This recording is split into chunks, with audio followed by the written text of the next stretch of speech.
Alright everyone, it's been forever since I made any content related to Splatoon servers with like just a video or a guide or anything. So there's something I was taught about Splatoon a while ago.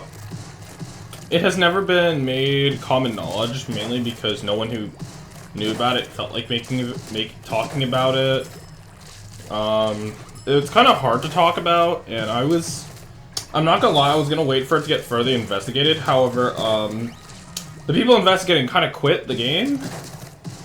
So I'm gonna provide to you all the knowledge I know about it.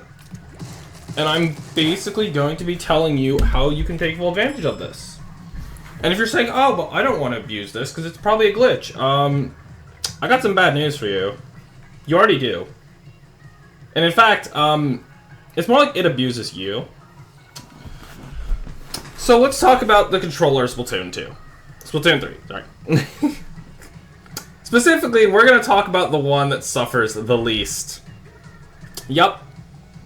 I want you to turn on Splatoon 3, and I want you to do anything. If you are paying close enough attention, your character will not immediately react to the button you press. Now, I wish I could show up a hand cam, but I don't really have a good hand cam for this. And, I mean, if you can recreate it very easily. Like, if you don't believe me, like, you could test this on your own. It impacts every single. Now, what is happening? Because I'm not about to talk about, oh, this is this thing that exists. I'm going to explain to you what the fuck's happening, why this sucks, which is going to be very apparent once I tell you what's happening, and how you can use it to take a lot of advantage over your opponents. So, every controller that connects to this Nintendo Switch has input delay. Especially Splatoon. For Splatoon, input delay is really, really fucking bad. Like, I don't have an exact number. However, the number I was told was 14 frames. That's a lot. That's almost a quarter of a second. Like, it is 1 frame off of a quarter of a second. So, for context, a quarter of a second would be 15 frames. There are weapons that kill faster than 14 frames. So if there are some weapons that you feel like you legitimately died before you could do anything, I'm going to be listing off a few of them, and yeah, that's a thing. That's a thing. We're going to talk about one weapon in particular that takes a lot of joy in this coding error.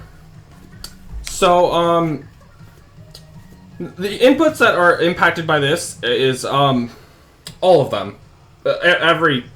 Every single goddamn input in this video game is impacted. And I think, honestly, the best way to tell, like, be able to see it for yourself is to just move. I think the best thing I could do, honestly, for you guys...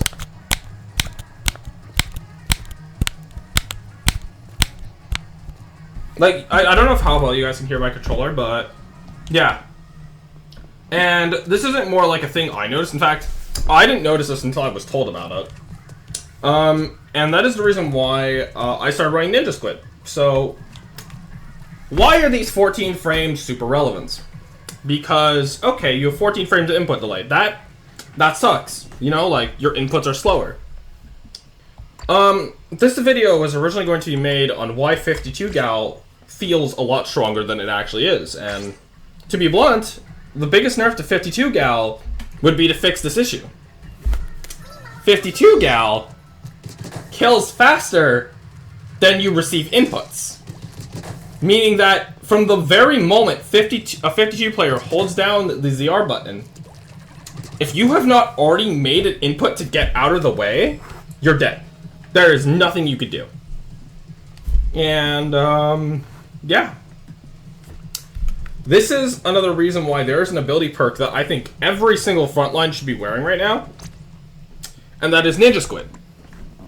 These 14 frames are barely reactable, assuming no input delay. And adding in input delay basically makes it unreactable. And you can basically make yourself even more unreactable and take full advantage of the 14 frames of input lag by, you know, running Ninja Squid. I don't know how useful this is on other roles. I've been running it a lot on Bucket right now, and I like it personally, but I don't think that's for everyone. And I would kind of play around with Ninja Squid. Like, not hard relying on it, but just doing your normal stuff alongside having Ninja Squid. So, yeah. I mean, there's not too much I could talk about, because, well, it's 14 frames of input lag. And one thing that you kind of can note is just, like, when you see opponents off, you can kind of just be like, okay. You can kind of just know that if you start a firefight, it's... Once you get that first shot off, it's very unlikely that people are going to be able to run. And actually, a big reason why a lot of fights in Splatoon, once a hit starts, the fight usually ends with no one ever being able to escape fights unless they're already starting to escape before the fight began, isn't just because of Splatoon's breakneck pace in terms of how fast picks happen, but because quite literally, you cannot input fast enough to go away. It does not matter how good your reaction time is. It does not matter how inhumane you are on the sticks. Them sticks got 14 frames of input lag, or at least around. I don't know exact numbers, okay? I'm just a messenger girl, okay? Yeah. This sucks, and hopefully in the next game, this will be fixed. If you're wondering how this impacts other Switch games, I'm gonna be blunt with you. I don't know. I just was told about this, experienced it, and I'm like, yeah, this sucks. Oh, also I should mention, this is without connecting to other people.